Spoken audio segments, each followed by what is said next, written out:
Bom dia a todos. Vamos aqui no nosso estudo da manhã de hoje. Como preparação para a nossa oração inicial,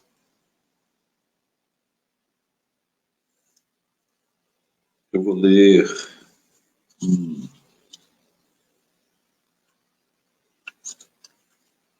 do capítulo 10 do Evangelho de Lucas, versículo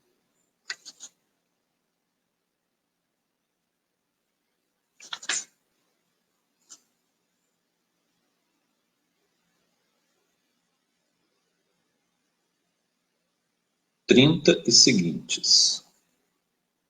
Respondendo, Jesus disse: certo homem descia de Jerusalém para Jericó e caiu entre salteadores, que depois de o despirem e espancarem, o abandonaram, deixando-o meio morto. Por coincidência, descia por aquele mesmo caminho um sacerdote que, ao vê-lo, passou ao largo. Do mesmo modo, também um levita passou por aquele lugar e, ao vê-lo, passou adiante. Mas um samaritano que ia de viagem chegou ao pé dele e, vendo-o, compadeceu-se. Aproximando-se, ligou-lhe as feridas, jogando nelas azeite e vinho. Colocou-o sobre a própria montaria, levou-o para uma estalagem e cuidou dele. No dia seguinte, tirando 2 denários, deu-os ao estalajadeiro e disse: trata dele, e o que gastares a mais, eu te pagarei quando voltar. Vamos fazer a nossa oração. Senhor Jesus, louvamos o teu nome, Senhor, nesta manhã de domingo, deste mês de fevereiro de 2021, quando estamos cada vez mais perplexos diante das notícias estarrecedoras da evolução dessa doença humanitária que pode atingir a todos nós. Queremos, Senhor, usar todas as forças do nosso coração, do nosso sentimento, do nosso entendimento e da nossa vontade, para dirigir a todos que estão passando pelos mais diversos padecimentos, desde o isolamento em UTIs, desde o pavor por estar sentindo opressão e redução da capacidade respiratória, até a situação do luto, da perda, da saudade, da angústia, da culpa, e também, Senhor, dos que partem daqui e chegam ainda não conscientes de sua situação no plano espiritual. Rogamos a tua bênção para todos esses, Senhor, e que possamos, neste estudo dessa história daquele samaritano bondoso, amoroso, compassivo, possamos entender o que é necessário para nós desenvolver em nós para atingirmos estas qualidades do Espírito. Fica conosco, Senhor. É o que te pedimos nesta manhã. Assim seja. Bom,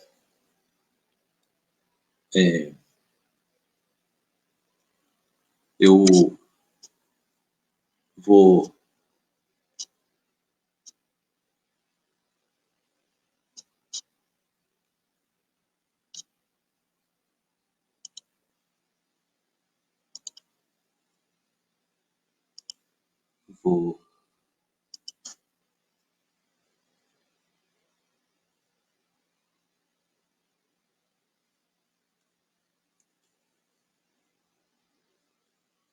vou aqui tentar fazer o que Pedro me ensinou. Desculpe, porque eu não sou bom nisso.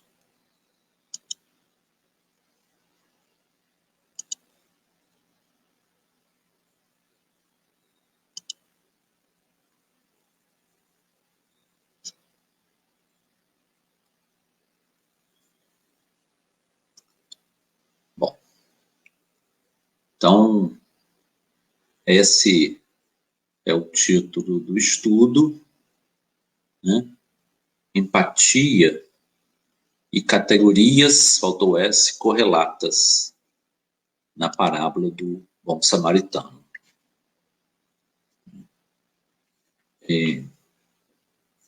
Eu queria iniciar esse estudo dessa manhã fazendo uma homenagem a duas pessoas, que na verdade serão três pessoas. Uma é o nosso querido Chico Xavier, que está aqui, né, junto com alguns visitantes da Escola de Jesus Cristo, né? Nós vemos ali minha mãe, Silvinha, e um menino chamado André Luiz de Oliveira Martins. Homenagem a papai, que, junto com André Luiz, eles viveram momentos muito interessantes de interação. Porque durante a peça, os ensaios da peça O Pequeno Príncipe, que acontecia, nós não tínhamos ainda um teatro na Escola de Jesus Cristo, então os ensaios aconteciam no templo.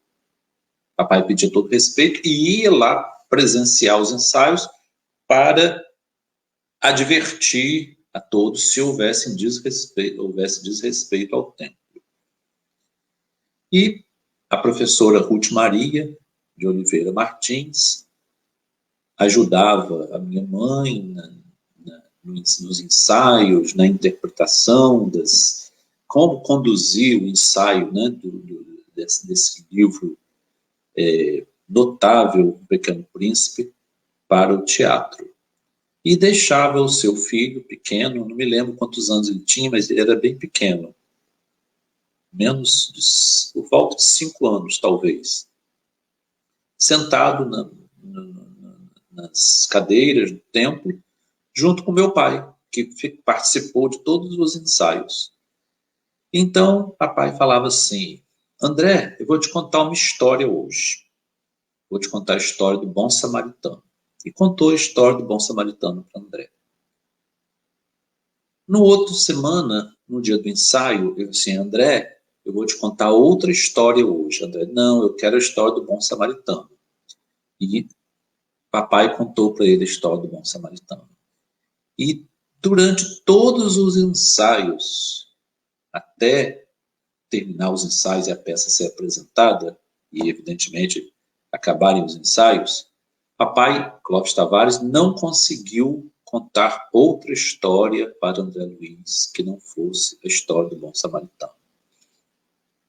Então eu estou aqui lembrando essas três pessoas queridas: Chico Xavier, Clóvis Tavares e André Luiz de Oliveira Martins, todos já desencarnados, para quem nós enviamos nossas vibrações de afeto,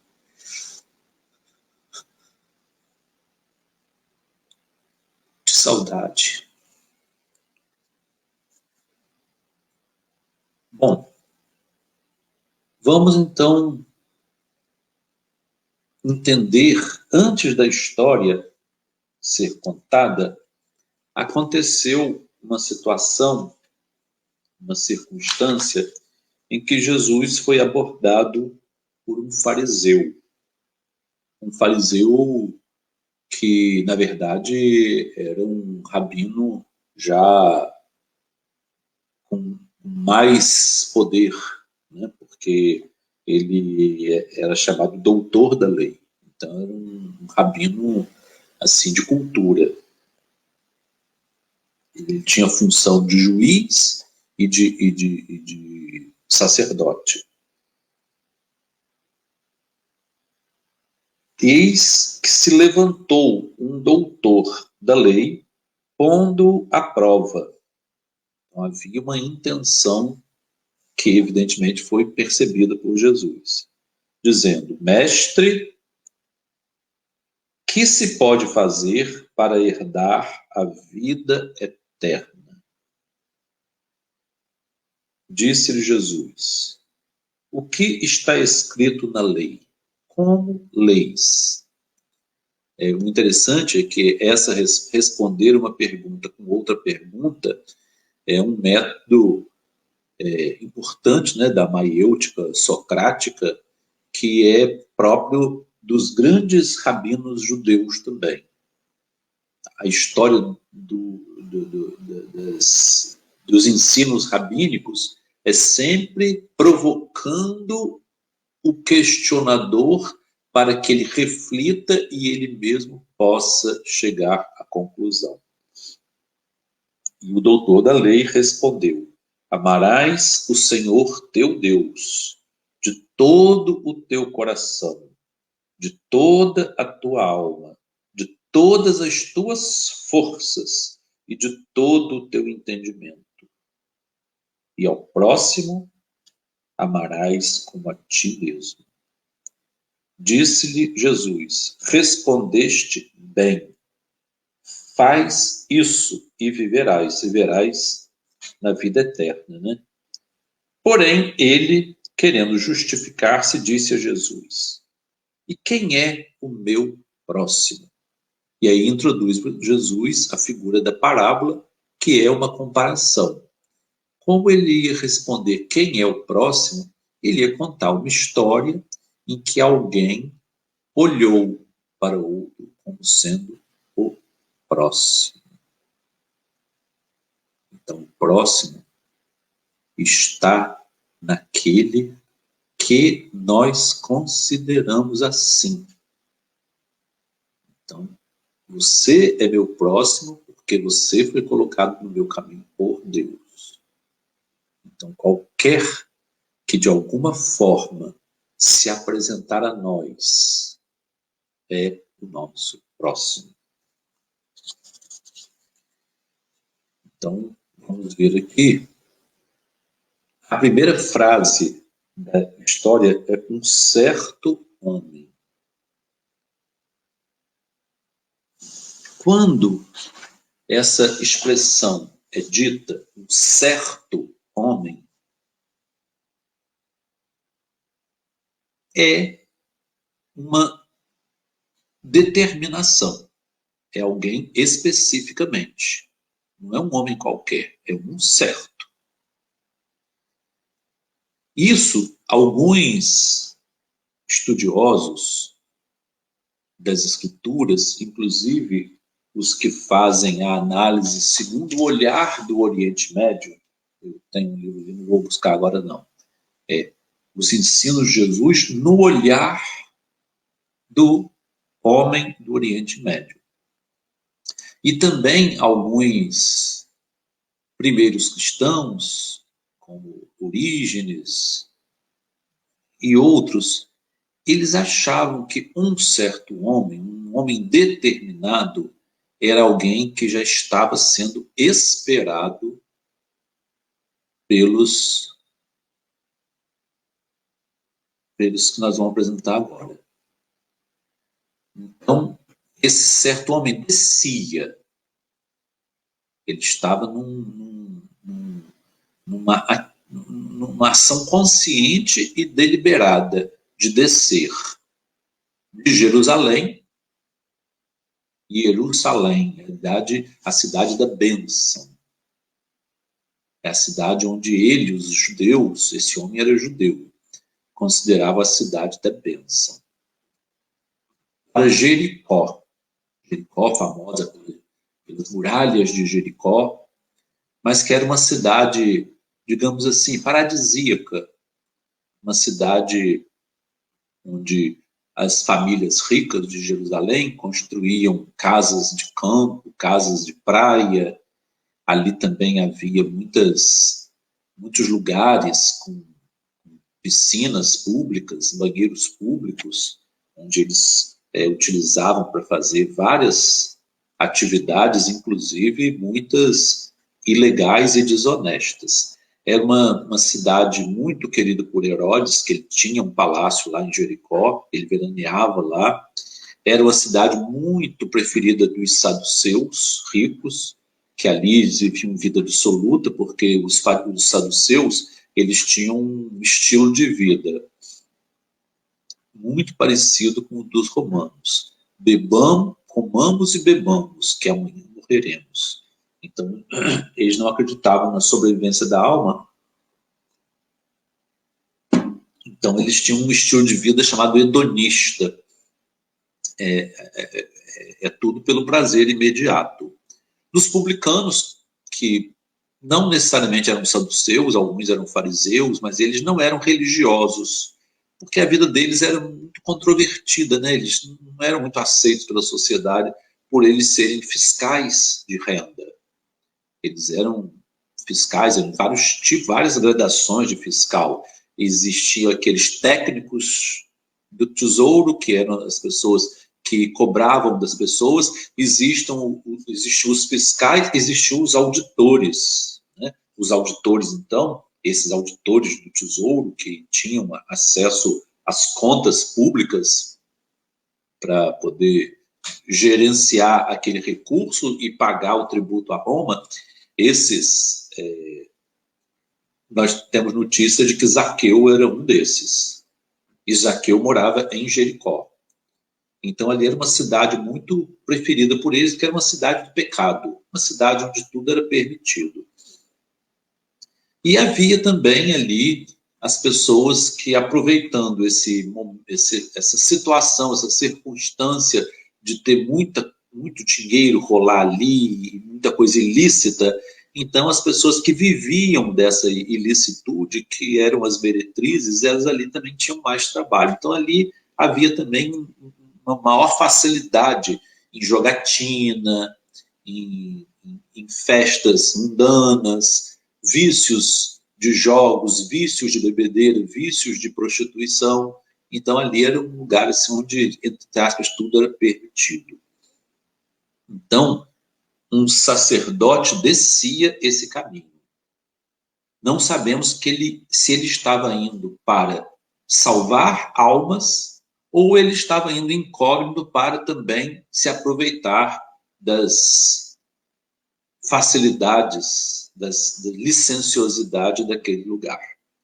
Sim, porque, e descer, porque Jerusalém é o lugar mais alto, e Jericó é a cidade mais baixa da Palestina, ela é até abaixo do nível do mar. E ele caiu no meio de salteadores. Essa versão de que ele era um certo homem, uma pessoa específica, nos parece muito interessante, porque essa circunstância aconteceu próximo já a Jericó, segundo os estudiosos, porque eles disseram o seguinte: se esse viajante levou o ferido para Jericó, é porque ele já estava próximo de Jericó. Então, ele caiu no meio de salteadores. E ele era judeu, pelo que diz a parábola. Não se sabe quem eram esses salteadores, e nem quem era esse homem que descia. Mas, evidentemente, dentro de um contexto assim, imaginativo, ele estaria descendo com uma finalidade de queda espiritual. Né? Daí a utilização da palavra queda. A palavra caiu, descia de Jerusalém para Jericó, descia, e aí ele caiu no meio de salteadores. Então são duas expressões muito fortes, a descer e cair. E esses salteadores, nós, na nossa literatura espírita, nós podemos chamá-los de espíritos obsessores, subjugadores e vampiros, que são aqueles que só sugam energia, né? Dependem dessa sucção de energia. E que esses salteadores, eles, na verdade, eles faziam parte de uma rede criminosa que agia programaticamente. Porque eles não tomavam a pessoa e saqueavam apenas. Eles não eram saqueadores, eles eram criminosos, muito perversos, porque eles despiam a pessoa. Então, tiravam a imunidade da pessoa. Uma pessoa sem roupas, ela não tem proteção. A roupa é uma proteção contra outros elementos agressores da nossa pele, já que a nossa pele é muito sensível. Então, a roupa sobre a pele, ela é um fator da imunidade, e a roupa espiritual, a veste espiritual, é a nossa imunidade espiritual. Então, eles espancando, despindo, eles tiraram a imunidade espiritual daquele homem que estava cair, que estava indo em direção à queda. Isso também é muito interessante, porque ele não estava na cidade do pecado, ele estava caminhando para lá. E isso na máxima importância, porque ele não havia chegado a Jericó, estava próximo, não havia chegado.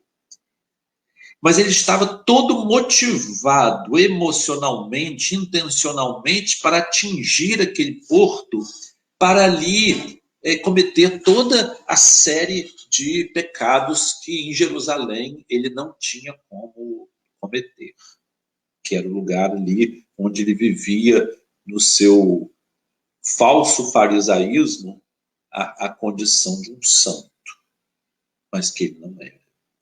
Então ele mudava de lugar, ia para um lugar onde não era conhecido e onde ele poderia dar liberdade aos seus impulsos. Então, antes que ele fosse lá, que ele chegasse, ele foi atacado por essa rede criminosa que agia, ela ficava à espreita dos seus inimigos. Não sabemos também, isso também é discutido por esses Orígenes e outros, se ele era um inimigo mesmo, se essas pessoas foram contratadas por um inimigo dele para fazerem isso. Porque não fala aqui em saque, em furto, não. A história não fala em furto. Então, despiram, que é essa perda da imunidade, espancaram, que aí caracteriza a perda da integridade. Aí não é perde a capacidade de se defender, a pessoa perde a integridade, a pessoa fica defectiva fisicamente. Abandonaram, né, deixaram ele isolado, sem se comunicar com ninguém, né, a perda da comunicação, da comunhão, e deixaram-o meio morto, ou seja, sem energia vital. A energia vital, o elan vital de Alain Bergson, é a capacidade que nós temos de nos recuperarmos nos momentos de qualquer doença. Então, a energia vital, ela tem uma capacidade que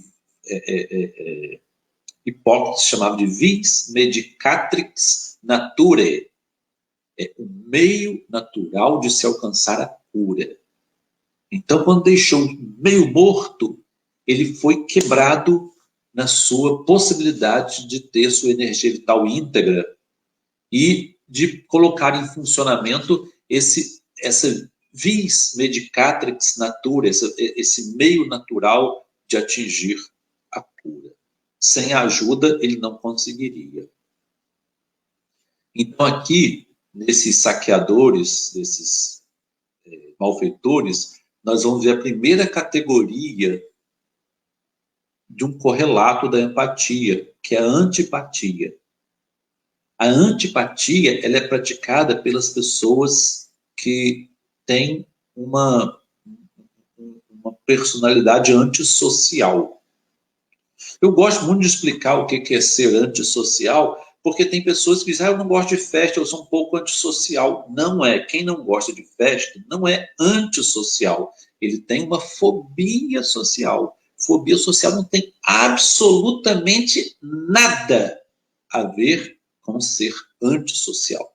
Antissocial é o sociopata. É aquele que é contra. Anti é contra. Então, ele é contra as regras da sociedade.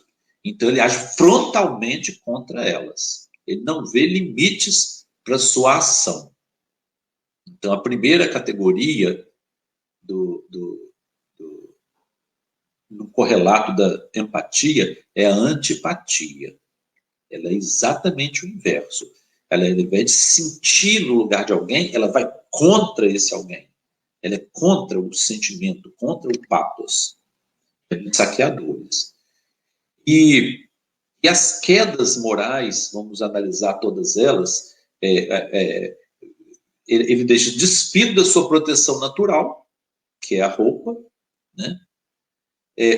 Sem conexões, sem comunicação, e corrompe as qualidades físicas e psíquicas da pessoa. A pessoa fica doente, corrompido, e sem possibilidade de recompor sem ajuda. Então, dali, se não tiver ajuda, vai ser a morte. E como eu estava dizendo, ele não havia chegado a Jericó. E eu lembro que meu pai me explicou, quando eu tinha cerca de 10 anos, e eu fui estudar no Liceu de Humanidade de Campos, uma escola pública, grande. Eu estudava no Instituto Allan Kardec, na Escola Jesus Cristo, no lugar onde eu ia todos os dias da semana, inclusive no domingo. Então, ele dizia assim, meu filho, você vai encontrar pessoas que vão levar você, ensinar você coisas erradas. Então, eu vou te ensinar o que é certo. Então, ele me deu uma aula de educação sexual, ele me deu uma aula de integridade, de respeito.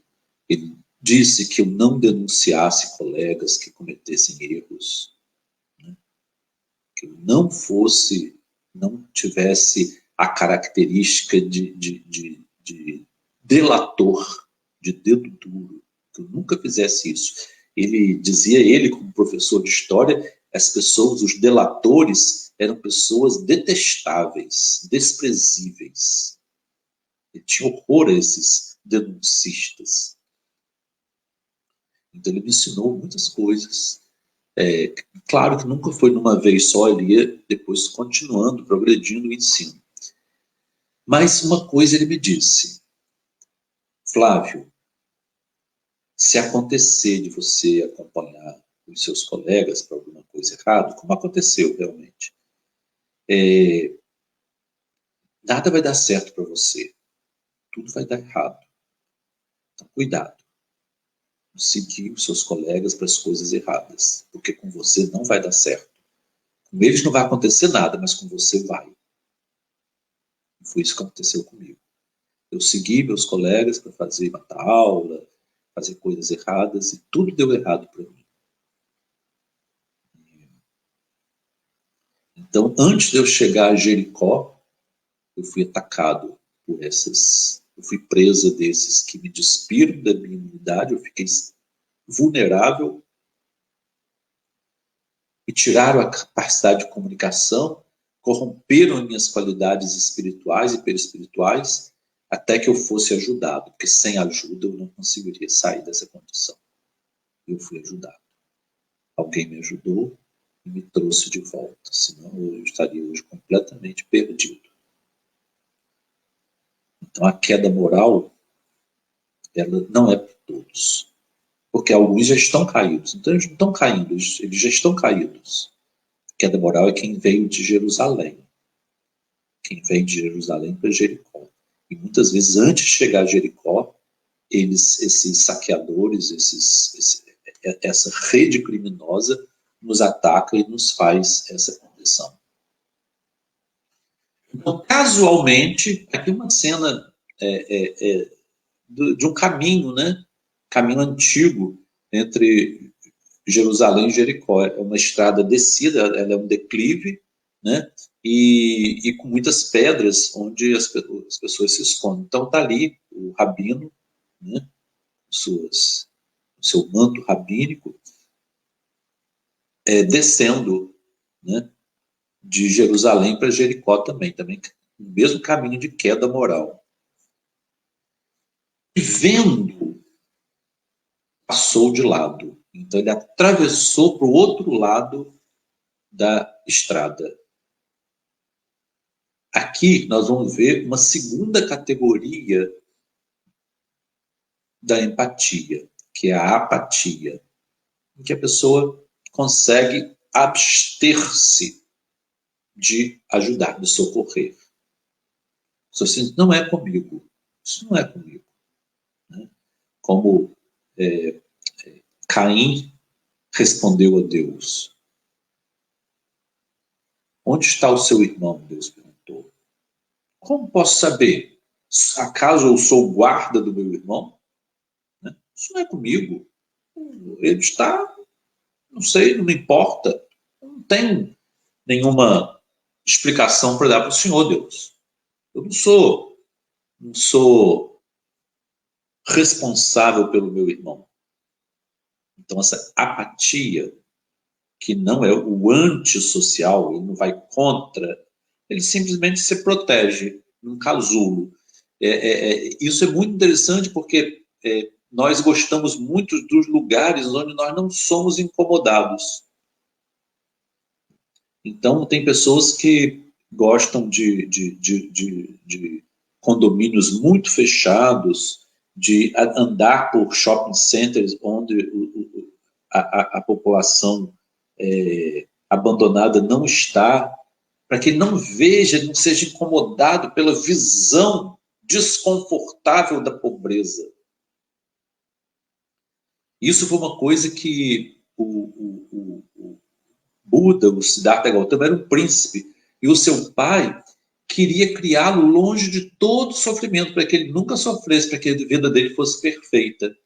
Então ele não conhecia pobreza, não conhecia doença, não conhecia a fome, para ele não existia nada, tudo é feliz, ele vivia num paraíso, e achava que todo mundo vivia no paraíso, os servos eram todos felizes, todo mundo feliz ali.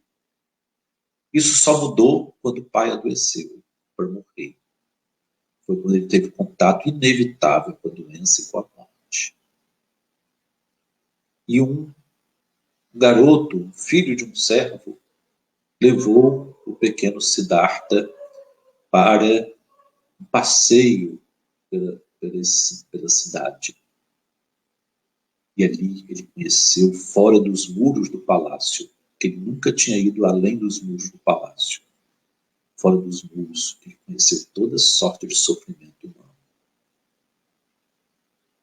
E ele passou a se angustiar com o sofrimento. Ele viveu uma empatia emocional muito profunda que gerou nele uma outra categoria de empatia, que é a empatia cognitiva, porque ele pensou, como eu posso fazer para as pessoas não sofrerem?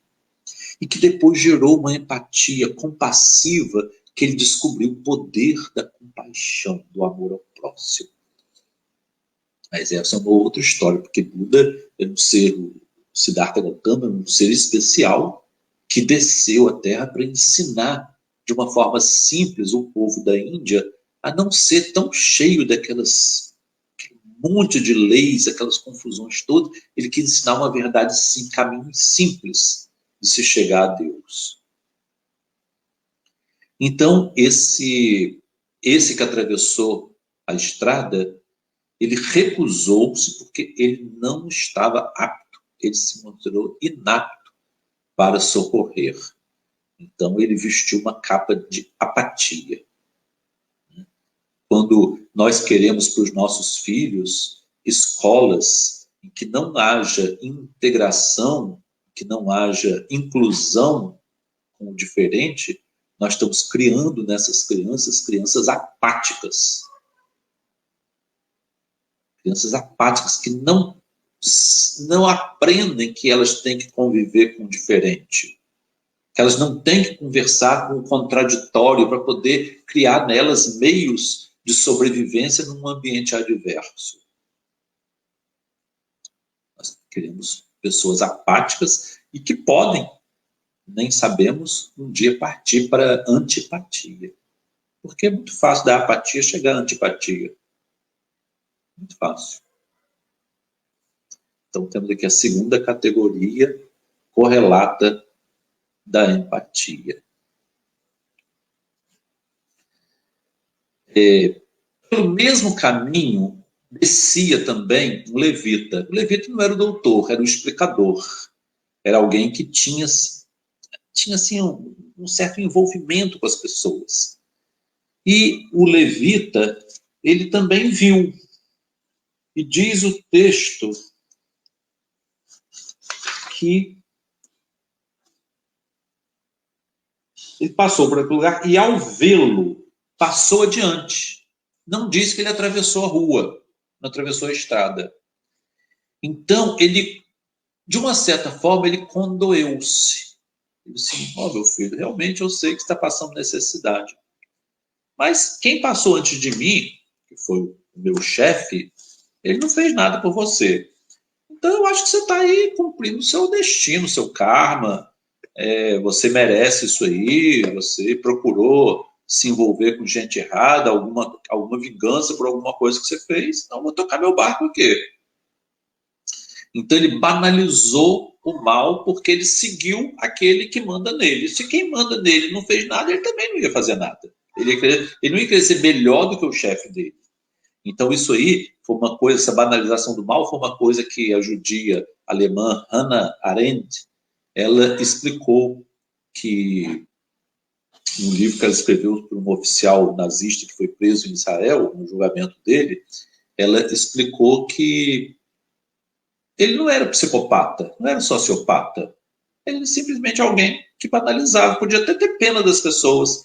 Essa pena, esse entendimento de que as coisas estão erradas, mas que eu não posso fazer nada, é o que nós... É uma das acepções de simpatia que existe na visão de Casimiro de Abreu. Simpatia é quase amor, né?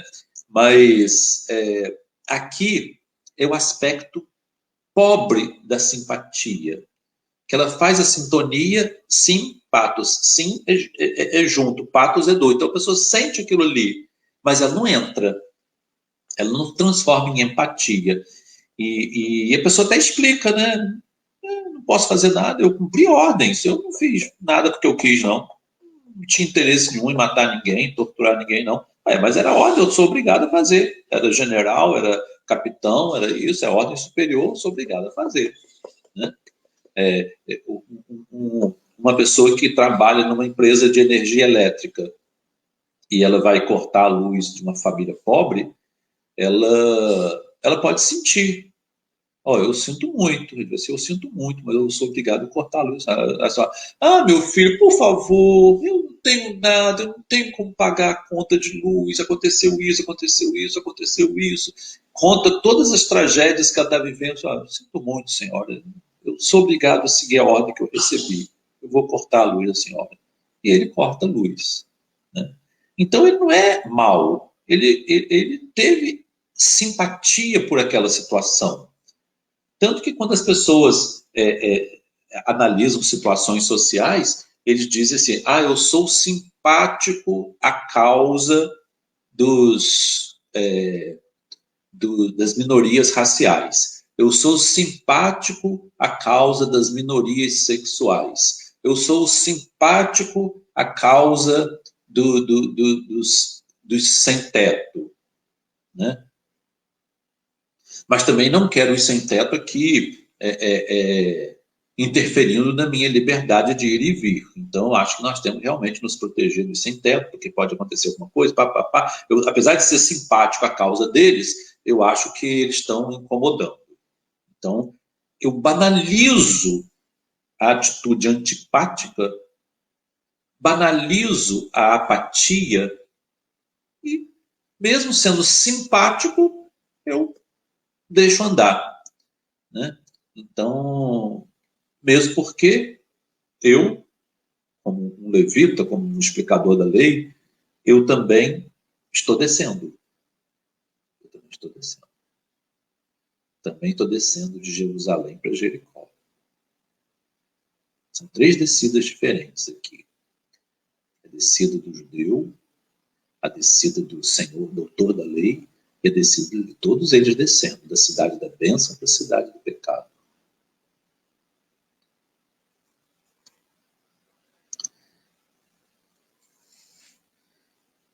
O samaritano que ia de viagem não descia. Olha que interessante.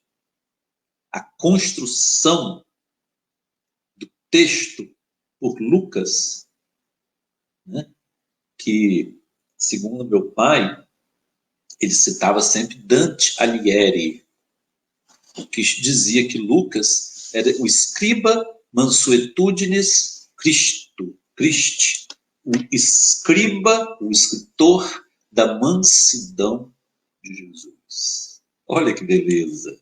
Um médico, uma pessoa dotada de sentimento pelo próximo, de verdadeira empatia, no caminho da compaixão, da empatia compassiva. Ele se dedicava aos sofredores. E Paulo pediu para que ele se dedicasse depois às almas enfermas. E ele se dedicou.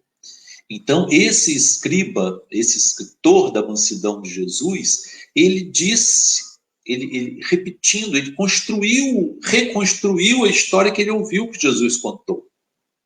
E que ninguém achou importante para registrar, mas ele achou importante registrar. Então, ele diz que o samaritano ia de viagem, é o primeiro que não está descendo de Jerusalém para Jericó.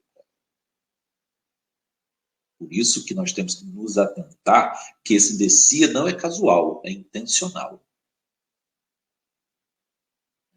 Um certo homem, um homem especificamente estava descendo, o fariseu estava descendo, o levita estava descendo, intencionalmente, para o pecado. Esse samaritano não. Depois vamos ver como que é a situação do samaritano diante dos judeus. Porque ele estava numa estrada dentro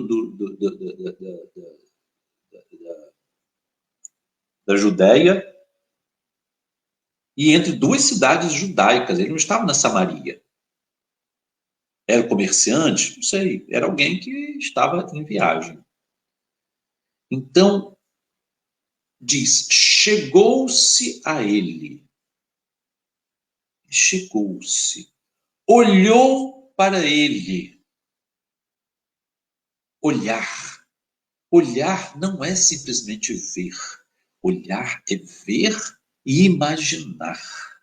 Imaginar é entrar no âmago e criar. E na memória ele recriou toda a circunstância que aconteceu. Ele foi atacado por inimigos que não saquearam ele.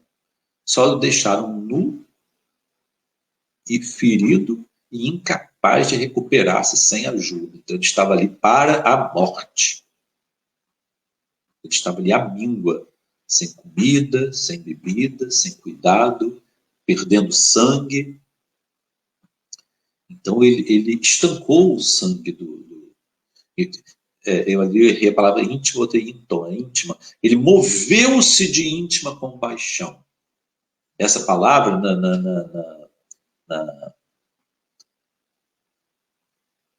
no grego é splanknizomai.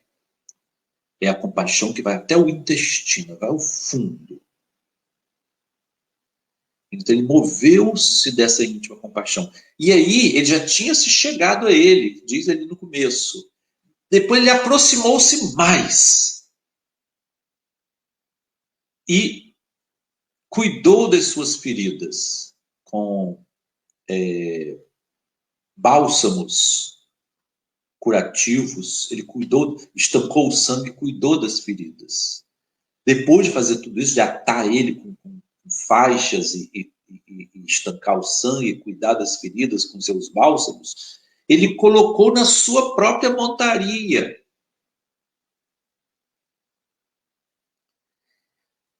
Levou para uma hospedaria. Pagou ao hospedeiro pela hospedagem dos dois. E durante aquela noite, ele cuidou dele a noite inteira. Provavelmente nem dormiu, porque o outro gemia, então ele voltava, dava algum chá, alguma coisa, um efeito analgésico, antisséptico. Vou te dar um chá de arnica. Preparei aqui, colhi no caminho um pouco de arnica, vou te dar calêndula, botar calêndula nas suas feridas, que é uma planta anti-inflamatória.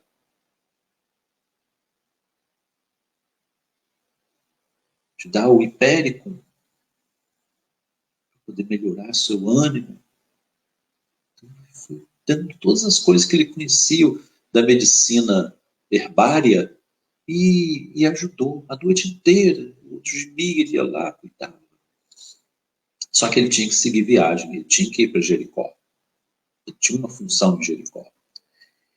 E ele disse o seguinte: olha, eu vou deixar aqui essa quantia de dinheiro que eu vou voltar. Ele disse o tempo que ele voltaria, determinou o tempo. Teoricamente, aquela quantia, ela, pelo que os comentaristas disseram sobre o valor do denário, ela daria para cuidar de 2 pessoas por 10 dias. Não sabemos o tempo que ele cuidou, só que ele deu o dobro do que ele só ficou um dia, só uma noite. Ele só pernoitou, mas deixou o referente a 2 pessoas por esse tempo, que pode ter sido cerca de 10 dias.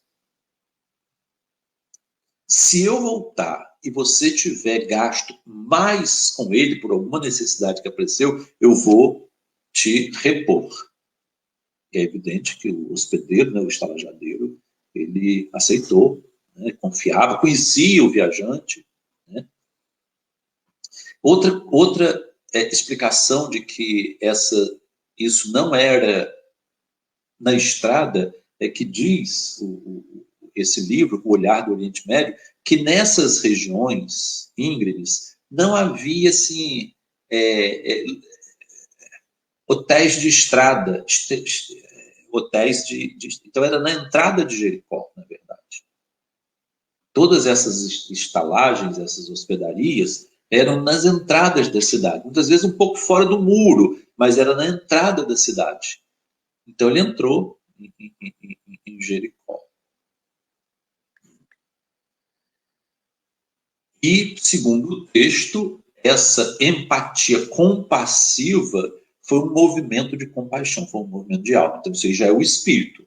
Não é mais o incômodo que nós temos por ver, e não quero ver o que me faz mal, ver isso, não vou ver isso, não, que isso me faz mal. Não é isso. Isso é uma característica do ser empático, sentir mal com a visão de coisas desagradáveis. Né? A pessoa evita ver porque me faz mal. Mas eu tenho que ver quando é para ajudar. Eu sou obrigado a ver. Né? Se uma pessoa não suporta, uma pessoa diz, eu não suporto o vômito. Mas se ela é mãe e o filho dela está vomitando, ela tem que suportar. Ela vai superar o desconforto, porque a parte cerebral vai dizer, você tem que agir. Não tem como não agir numa circunstância dessa. E aí, nós pensamos em uma circunstância que, como seria nos dias de hoje? Porque nós vivemos uma época muito difícil. As pessoas sofrem ações de discriminação, preconceito, a toda hora. O samaritano, ele é o ícone de uma minoria racial, é o ícone de uma pessoa que sofria preconceito. Preconceito por causa da forma dele viver a religiosidade dele. Era considerado uma pessoa com pouca condição religiosa. Ele não sabia orar no templo, ele orava no monte, Gerazim. Então, assim, ele estava num ambiente hostil. Então, o que nós temos que pensar para nós sabermos se nós estamos vivendo a situação de bom samaritano é se nós temos capacidade de agir dentro de um ambiente hostil. Eu, por exemplo, conversei outro dia com um rapaz que faz entrega e ele trabalha com a moto e faz entregas. Então, eu tinha que mandar uma determinada encomenda para um lugar que estava dentro de uma comunidade de risco, que eles chamam comunidade de risco. Eu disse, fulano, isso vai lá. Estou falando antes para você saber se você vai. É claro que eu vou. Eu sou motoboy, estou velho, mas eu sou motoboy. Pelo menos nisso eu sou boy. Ele disse assim, então, mas você não tem? Não, eu entro lá. Quando não me conhece, eu digo, eu estou aqui levando tal encomenda, que é remédio, alguma coisa assim, para uma pessoa. Eles podem me parar, eu vou explicar. Então, ele entra num ambiente hostil para cumprir um dever. Ele está recebendo por aquilo, mas é um dever que ele pode recusar, porque ele vai estar num lugar hostil. Esse samaritano, ele estava em plena Judéia, entre duas cidades judaicas. Iria entrar numa cidade judaica, que é Jericó, levando um ferido judeu. E entra como se fosse um hospital, né, que era uma hospedaria, tinha serviços hospitalares também, de cuidados. É como se fosse hoje um hospital.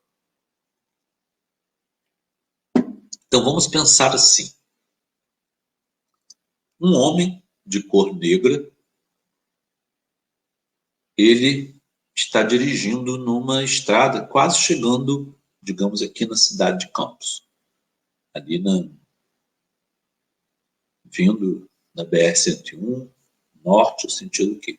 Então, antes de chegar àquela ponte, ele vê uma pessoa caída. Um horário que não tem ninguém na rua, um horário de madrugada, ele vê uma pessoa caída. E é branco.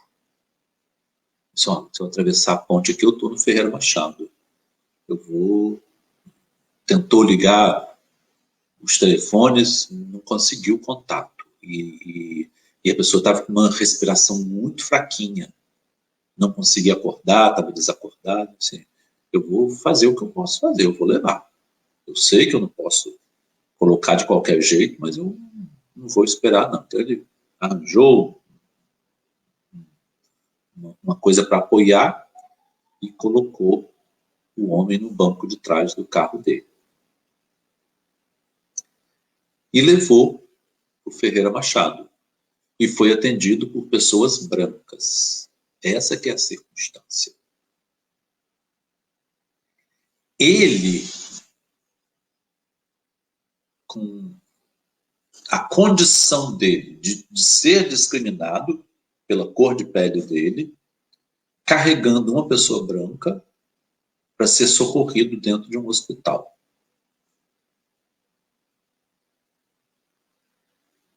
Então as coisas até complicar mais a situação. Digamos que esse homem estava perto, na beira-valão ali, então ele estava perto do hospital da Unimed. Eu vou para o hospital da Unimed, que é mais rápido. Eu sei que vai me custar, porque eu não sei, os documentos dele não estão aqui, eu não sei se ele tem direito a plano de saúde, ele não responde, não sabe, eu vou levar lá, eu pago o que for. Aí assim, a mocinha, o atendimento é particular? É particular. Então, se eu quero entrar com ele para essa portinha, e ele entrou. Então, ele ajudou os primeiros cuidados, depois ficou por conta da enfermagem, do médico. Ele foi lá na saída, pagou aquilo ali. E está tudo pago aqui.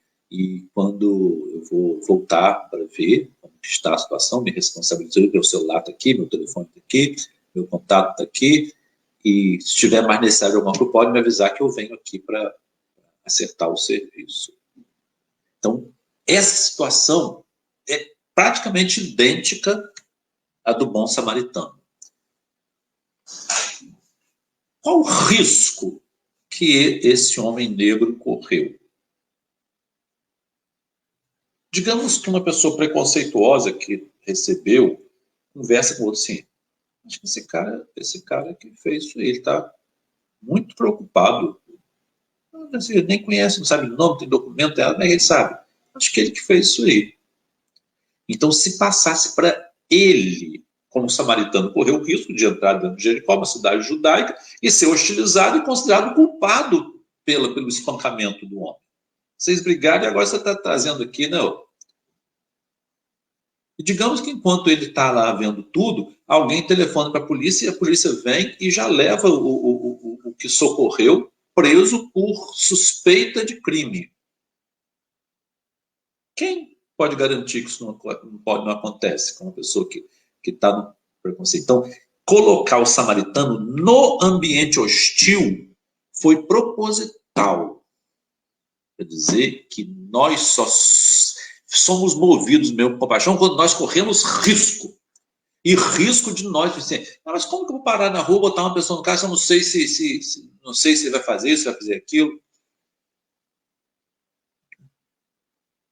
A gente pode ter uma apatia diante daquilo, tocar o barco para frente e não ver nada. A gente pode ter uma simpatia, coitado, não posso fazer nada. Eu já li que a gente não deve pegar uma pessoa, botar no carro, porque tem que ter aquele negócio do bombeiro. Vou tentar telefonar, não consegue contato, 92, 93, não consegue, então vou tocar para frente que eu estou atrasado já. A gente pode ter simpatia e banalizar o mal e achar, fiz porque eu não podia fazer nada, a gente se justifica, não podia fazer nada. Não sou socorrista, não tenho estrutura, meu carro não tem estrutura para prestar socorro. Mas se fosse nosso filho, nós íamos socorrer. A gente passasse e visse nosso filho na estrada, a gente ia socorrer. Então, mesmo porque a gente não correria risco, esse é meu filho. Esse meu filho está aqui. Ninguém vai desconfiar que o pai machucou o filho. Mas um negro machucou um branco, as pessoas iriam desconfiar. Um samaritano foi culpado do espancamento de um judeu, eles iriam desconfiar. Então, é essa situação de risco. Isso que dá a dimensão sobre-humana da compaixão do samaritano. Porque ele estava em ambiente totalmente hostil. Ninguém ali seria a favor dele. Ele seria julgado à revelia e às vezes até linchado. Possivelmente seria linchado. Que quando eles concordassem, concluíssem que foi o samaritano que fez aquilo, assim também o homem negro iria preso. Até provar que não foi ele, ninguém ia ajudar ele. E as evidências iam ser todas a favor. Impressão digital, ele estava dentro do carro dele, as manchas no carro. Então, tudo contra ele. E essa... Deixa eu interromper aqui. Essa situação é muito comum nos dias de hoje. Nós precisamos ter o diagnóstico das nossas vidas, em que categoria correlata da empatia nós estamos. É claro, tenho certeza disso, nenhum de nós que estamos aqui seria uma pessoa vítima de uma categoria da antipatia, de planejar, de deliberadamente fazer o mal. Mas nós podemos ser vítimas da apatia e da simpatia imobilista. Eu sou simpático à causa. O que você faz? Eu contribuo, eu aperto um clique lá e eu contribuo com R$ 10 por mês à causa dos sírios, dos refugiados. Esse aqui eu contribuo com R$ 1 por mês. Esse aqui por R$ 5 por ano. O serviço da escola eu contribuo também. Sou simpático ao serviço da Escola de Jesus Cristo. Lá de dar um almoço, durante a pandemia, então quero saber a conta que eu vou transferir alguma coisa, quero participar. Então, a simpatia nos permite uma ação um pouco mais distante. Ela não movimenta as nossas entranhas. A empatia movimenta as nossas entranhas. Nós vemos com o olhar do outro. Conseguimos perceber. Tanto que, na próxima semana, nós vamos tentar fazer esse mesmo estudo com o olhar dos três. Do antipático, do apático e do simpático. Tentar analisar essa história ao olhar deles. Vamos reconstruir o texto a partir destas pessoas. Vamos ver se dá tempo. Se não der tempo, a gente deixa para outra oportunidade também. Mas o fato é que é muito importante para nós entendermos que todas essas circunstâncias são comuns na nossa vida. E só nós estando no lugar de sermos rejeitados num ambiente e estarmos fazendo a coisa certa dentro daquele ambiente, correndo o risco de sermos considerados os verdadeiros culpados da ação antipática e sermos penalizados por isso, muitas vezes até a morte. É complicado, mas essa que é a circunstância em que o samaritano ficou envolvido. Eu queria só ler mais um detalhe que Jesus falou com o samaritano. Lucas 10.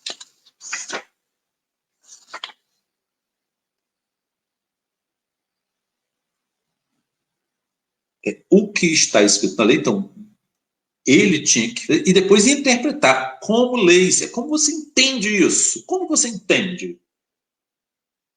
Ele respondeu, mas ele não disse como que ele entende. Mas Jesus, então, não insistiu. Disse, então, faça o mesmo. Mas quem é meu próximo? Quem? Quem que eu vou considerar próximo? Um samaritano é próximo de um judeu? Teoricamente, não. Ele tinha até que cuspir quando o judeu passasse, o judeu cuspir quando o samaritano passasse. E atravessar o outro lado. Foi o que o sacerdote fez, atravessou para o lado. O samaritano deixou atravessar para o outro lado, para não me contaminar com a impureza dele, com o pecado dele.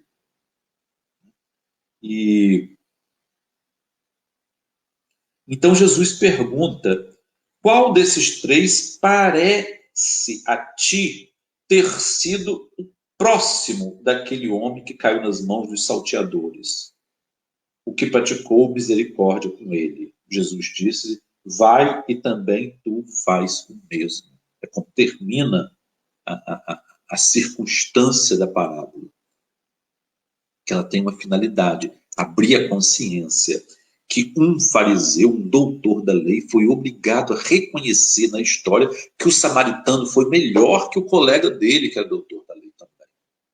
E que o levita, que era o que trabalhava junto com ele, explicando as escrituras para o povo. Um samaritano, um homem que adorava a Deus no templo.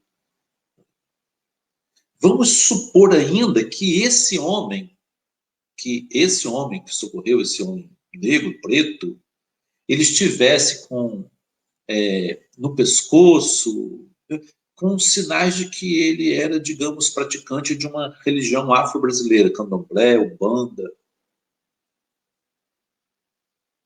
Tivesse nítido, esse cara aí é macumbeiro, preto e macumbeiro. Mas quem foi que agiu com caridade? Não foi o nobre que passou ali, que viu e acelerou. Não foi o outro que passou também, parou, olhou, sentiu muita dor, mas Infelizmente, vou ter que tocar, não posso fazer, não tenho estrutura para fazer isso. Quem foi? Foi um que era preto e umbandista ou candomblessista, que seguiu o que o orixá dele diz que tem que fazer. Eu sigo esse orixá. Ele diz que eu tenho que ser generoso, caridoso, entender o que o outro está passando. Então foi lá e fez.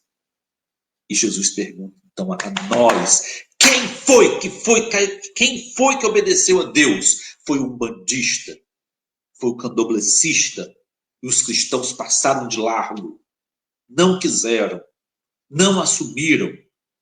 Um até sentiu um pouco com pena, mas eu sou. Aqui, toma esse dinheirinho, se alguém passar aqui vendendo água, você compra uma aguinha para você. Então, essa que é a circunstância dele. E o doutor da lei foi obrigado a reconhecer. Foi obrigado a reconhecer que foi o outro, que foi o candomblessista, que ele sempre acusou. Você é de uma religião do demônio. Foi esse que viveu a situação de verdadeiro amor. Esse é o escândalo da parábola. Esse é o escândalo da parábola. Para nós pararmos de ter opiniões pré-formadas, judiciosas, maliciosas sobre os outros. É uma parábola antipreconceituosa. Porque até o fim, Jesus foi lá e disse: quem foi que considerou o outro próximo? Foi o samaritano, foi o candomblessista, de pele negra. Esse foi o verdadeiro, considerou que o outro próximo. Então, o próximo não é ele que é nosso, nós que temos que ser próximos dele. Amar o próximo, nós que temos que considerar que a pessoa é nosso próximo. Então, ser próximo é uma decisão nossa, é uma consideração nossa. Nós que temos que considerar as pessoas como nossos próximos. Eu nem conheço, não sei quem é. É nosso próximo. Está no nosso caminho, é nosso próximo. Portanto, irmãos, queria deixar essa última consideração, que é a consideração do próprio Cristo, diante de um fariseu provavelmente apático na vida, porque para ele pouco importava, ele estava só querendo testar Jesus. Jesus foi no âmago da alma dele e provou que ele era um homem apático, tanto que deu o exemplo da profissão dele, da categoria social dele.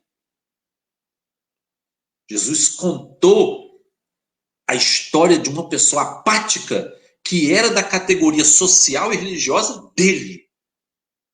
E fez com que ele respondesse com suas próprias palavras que o verdadeiro caridoso foi aquele a quem ele xingava, a quem ele tinha pavor, a quem ele tinha horror. Que ele já tinha gastado muitos sermões para fazer as pessoas odiarem os samaritanos. E ele disse para Jesus: foi o samaritano que agiu com misericórdia. Então ele foi confrontado pelas leis que ele mesmo tinha dito. Então, essa é a nossa consideração de hoje. No domingo que vem, às 8h30, nós vamos falar mais um pouco sobre a empatia, segunda aula de empatia, e vamos tentar, às 10 horas, transmitir uma mensagem do olhar das outras pessoas sobre essa história. Nós vamos construir outras histórias em cima dessa história, sobre o olhar deles. Que Deus nos abençoe. Um bom domingo para todos.